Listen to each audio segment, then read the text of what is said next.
G'day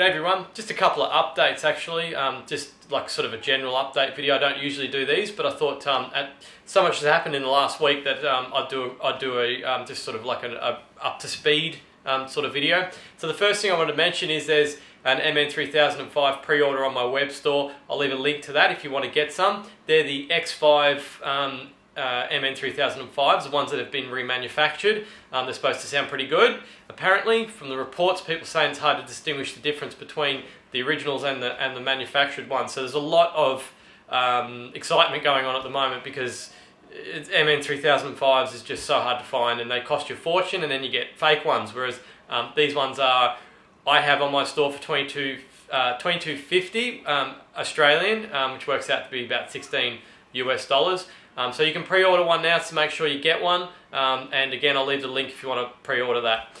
So that's pretty exciting. You can get them from other places as well. I think Small Bear has them too. Actually he's out of stock as well, so we'll probably both be stocking at the same time.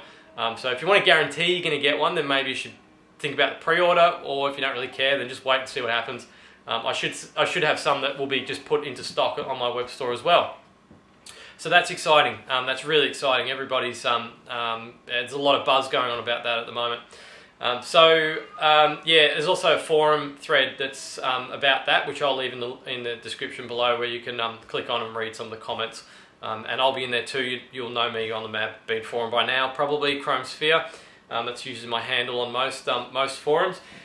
So that's the first update. The second one is the web server. If you're on my Facebook page or if you read Mad Bean, you would have seen a couple of posts about the web server. Massive disaster. Nearly lost the entire database. It's a lot of technical stuff we're going to be talking about here, so I won't bore you to tears with that. But I had three wise men save me in this particular situation. I know my way around a computer, but I'm no expert, and I was way out of my field with this one. I haven't been in IT since I've been in my early 20s, so it's been a long time, but I'm still pretty technically, what's the word, adapt. I can get around. But yeah, this one was just way out of my territory, and it was my fault because I'd left the server unmaintained for so long. I nearly lost everything. So it was quite a disastrous weekend, very stressful weekend for me. But yeah, with the help from other people, we got it going again. So I'd like to thank my friend Dave. He's in IT, he's been in IT for a long time. He helped me get the server back on its legs again because it wouldn't even boot. And Shane also helped me out with that as well. I was sort of going between the two when I was trying to get the server back up. And we got it back up to 99%. We just couldn't get the PayPal payments to work. And that's when a friendly stranger, at the time, I've been speaking to him a bit since then, but I'd never spoke to this person before. Greg Mendosis on Mad Bean is an expert in the field of web stuff, everything to do with web, PHP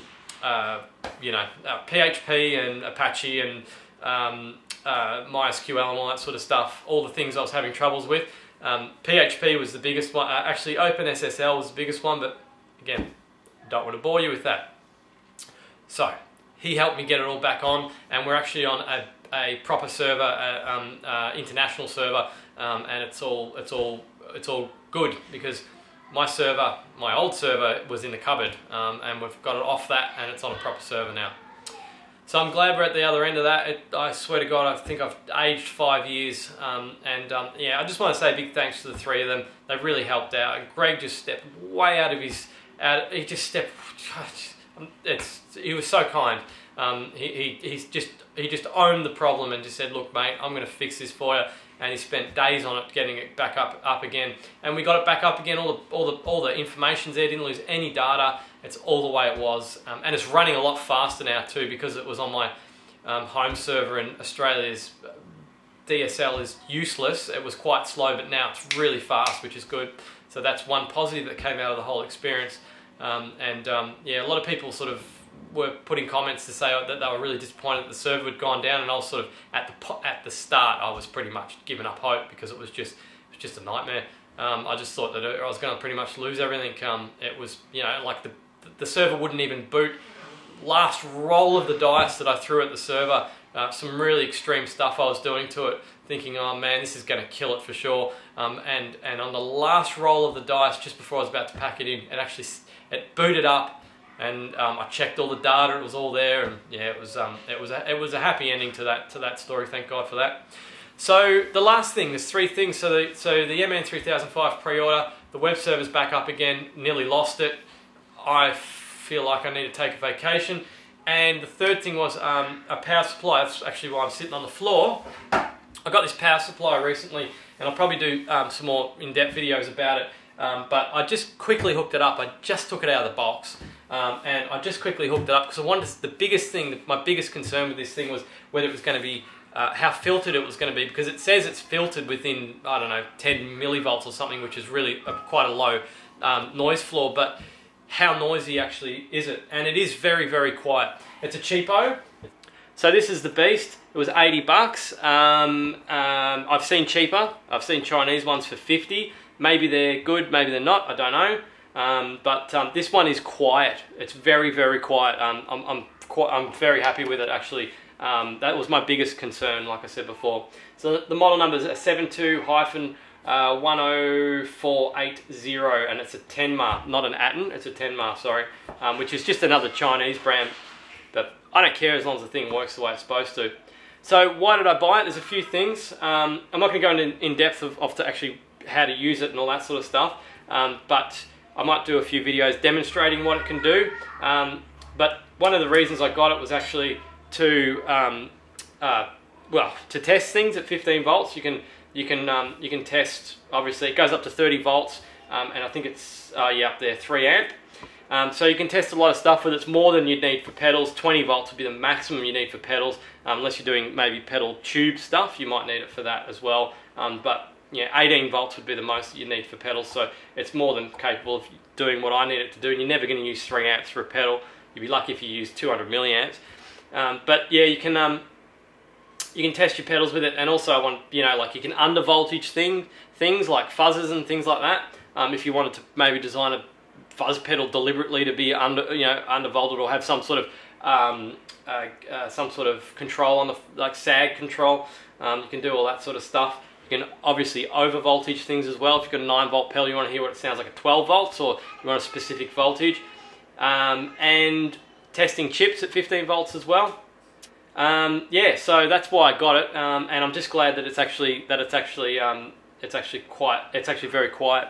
So I'll show you some videos of it in action, maybe testing some pedals under and over voltage, and just some basic things of how it operates as well. But it's very important to have a power supply. I've been meaning to buy one for so long, and I finally got one. I'm glad I did, because it's a very handy tool. In fact, I'd say it's probably #1 electronics tool that you want to buy. Multimeter, power supply, probably oscilloscope would be #3. That's just my opinion. So that's it, 3 really quick updates just on what's been going on at the moment. Like I said, this week has been pretty crazy, a lot of stuff happening. So they're the 3 things I want to talk about. The MN3005 pre-order, the website's back, the web store's back up again, and the power supply, which when I get some time to learn it and muck around with it, I'll show you what it's capable of and just briefly how to use it. But if you're looking for one that's quiet, so far it's been, I tried it with a boost pedal, and boost pedals super hard on, and that super hard on does not do any filtering. It's just, if you've got a noisy power supply, you're gonna hear it. You're gonna hear it come through, and it didn't. It was pretty quiet. I have to try it on some modulation and things like that, and other things that amplify the noise, like flanges. Actually, I've got a flanger 301 that's incredibly noisy, but I think that's the charge pump. And again, that's the good thing about having one of these around. You can test it. Of course, you could just buy a pedal power supply like a Voodoo Labs, and that's probably, I think the Voodoo Labs might have a 15 volt output as well. But this can do, I mean, you can swap the polarity around on it as well. You can do specific voltages like 12 volts or 11 volts and things like that. And testing LED strips and everything else you need it around the house for. It's just a very versatile thing to have. So definitely done enough rambling now. Stay tuned for those videos and a sound test of the MN3005. I'm sure everyone's killing to hear that. I'll give it a test run in a couple of my pedals. Thanks for watching.